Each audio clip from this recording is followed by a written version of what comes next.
আসসালামু আলাইকুম ওয়া রাহমাতুল্লাহ।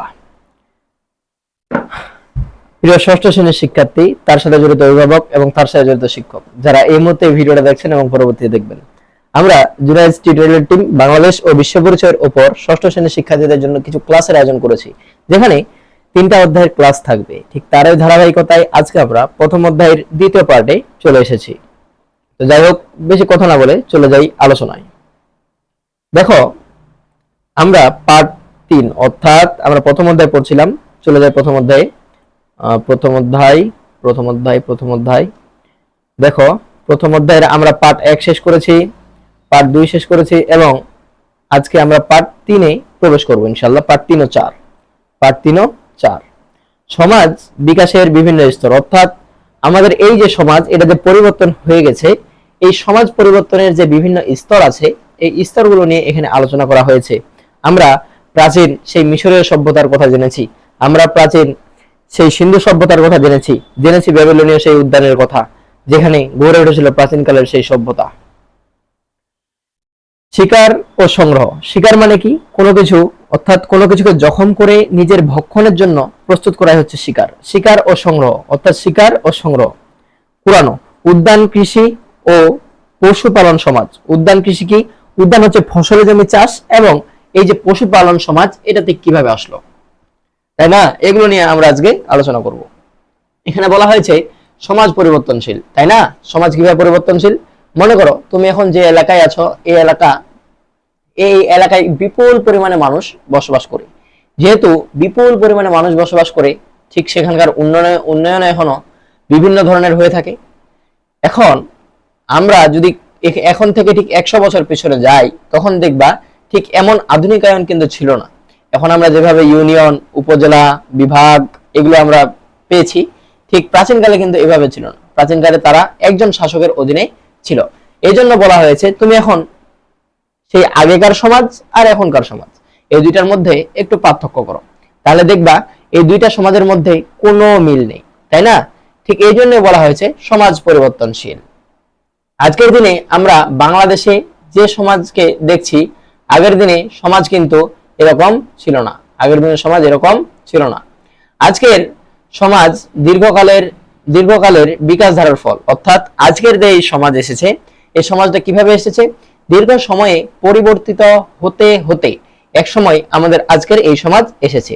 কালে কালে জ্ঞান বিজ্ঞানের উন্নতির ফলে পুরনো সমাজ পরিবর্তন হয়ে একালে আধুনিক সমাজ গঠিত হয়েছে।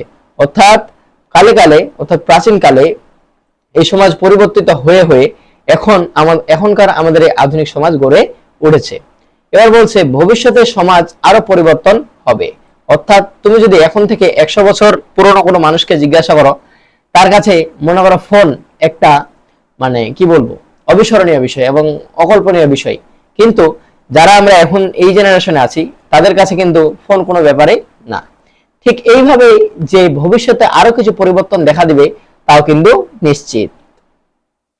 এবার বলছে কালের সুদীর্ঘ যাত্রাপথে সমাজের পরিবর্তনটিকে 6টি ভাগে ভাগ করা হয়। অর্থাৎ কালের এই সুদীর্ঘ যাত্রাপথকে টোটাল 6টি ভাগে ভাগ করা হয়।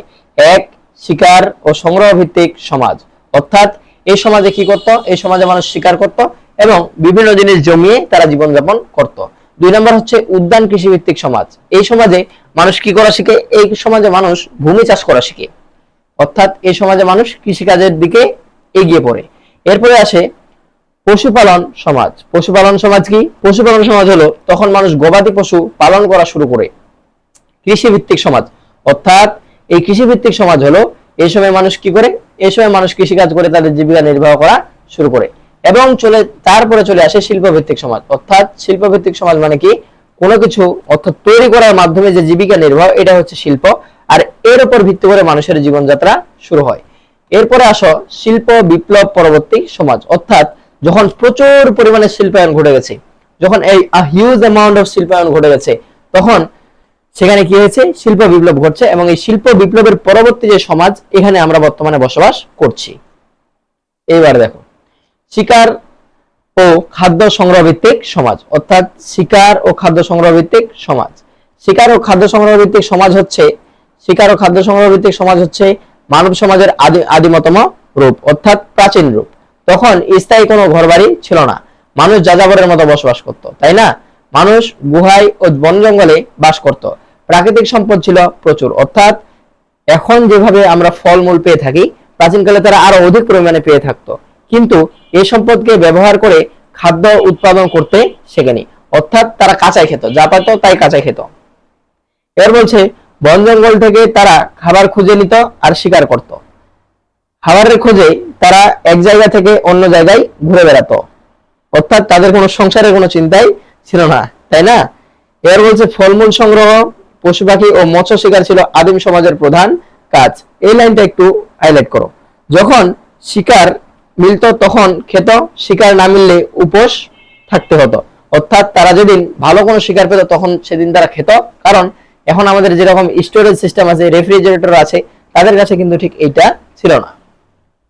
ঠিক এই জন্যই বলা হয়েছে যে যখন শিকার মিলত তখন তারা খেত, শিকার না মিললে উপোস করে থাকতে হতো। মেয়েরা ফলমূল সংগ্রহ করত আর পুরুষেরা শিকার করত। মেয়েরা কি করত? ফলমূল শিকার করত, আর মেয়েরা ফলমূল সংগ্রহ করত আর পুরুষেরা কি করত? শিকার করত। সে সময় পাথরই ছিল একমাত্র হাতিয়ার, অর্থাৎ সেই সময়ে মানুষ কি করত?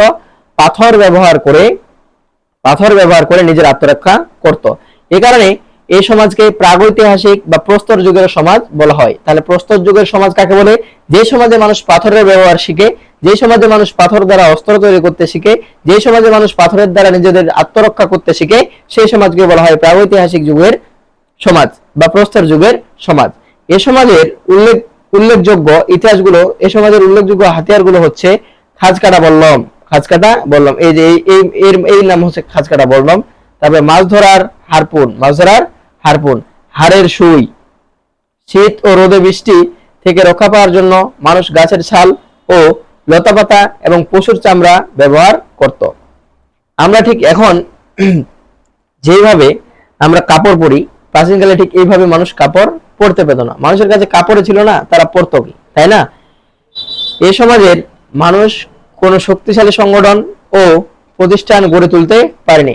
মানুষকে তখন খাবারের সন্ধানে এক জায়গা থেকে আরেক জায়গায় ছুটে বেড়াতে হতো, তাই না?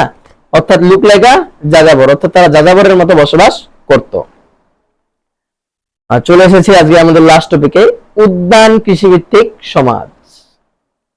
এ সমাজে খাদ্য সংগ্রহকারী মানুষ খাদ্য উৎপাদনকারীতে পরিণত হয়, অর্থাৎ যখন মানুষ উদ্যান কৃষিভিত্তিক, অর্থাৎ কোন একটা বীজ এনে বাড়ির পাশে ফেলে রাখতো, দেখতো সেখান থেকে কি হয়, সেখান থেকে চারা সৃষ্টি হয়, চারা থেকে গাছ হয়, তারপরে দেখবা সেই গাছ থেকে মানুষ খাবার পেয়ে থাকে। ঠিক এভাবে মানুষ খাদ্য উৎপাদন করতে থাকে। সমাজ বিজ্ঞানীরা বলেন মেয়েরাই কৃষিকাজের উদ্ভাবন করেছে, অর্থাৎ সমাজ বিজ্ঞানীদের মতে মেয়েরা কৃষিকাজের উদ্ভাবন করেছে। আদিম সমাজে পুরুষেরা যেত শিকারের সন্ধানে। আদিম সমাজে পুরুষেরা কোথায় যেত? শিকারের সন্ধানে। ফলমূল আহরণের ভার ছিল মেয়েদের উপর, অর্থাৎ ফলমূল খোঁজার ভার ছিল মেয়েদের উপর। ফলমূল সংগ্রহ করতে গিয়ে কখনো তারা নিয়ে আসতো বুনো গম, বার্লি, মেটে আলু, কচুর মূল ও কন্দ, এগুলা নিয়ে আসতো। আস্তানার আশেপাশে গম ও বার্লির যেসব দানা পড়তো তা থেকে গজিয়ে উঠত চারা গাছ। চারা গাছের পরে দেখা দিত শীষ ও দানা।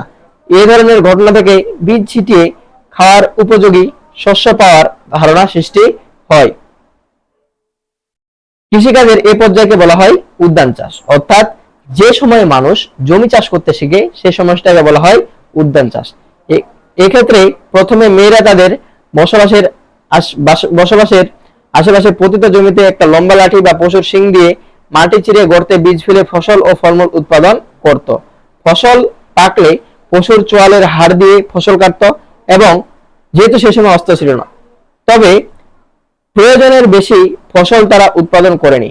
এক জায়গায় বারবার এমন ফসল ফলানো যেত না বলে তাদের জীবন ছিল যাযাবরের প্রকৃতির, অর্থাৎ তাদের জীবন ছিল একদমই সাদামাটা, তাই না? তো যাই হোক, আজকে আমাদের আলোচনা এতদূর পর্যন্ত থাকলো। পরবর্তীতে আমরা আরো যেই 4টা সমাজ থাকলো এই 4টা সমাজ নিয়ে কাজ করব। ততক্ষণ ভালো থেকো, সুস্থ থেকো। আসসালামু আলাইকুম ওয়া রাহমাতুল্লাহ।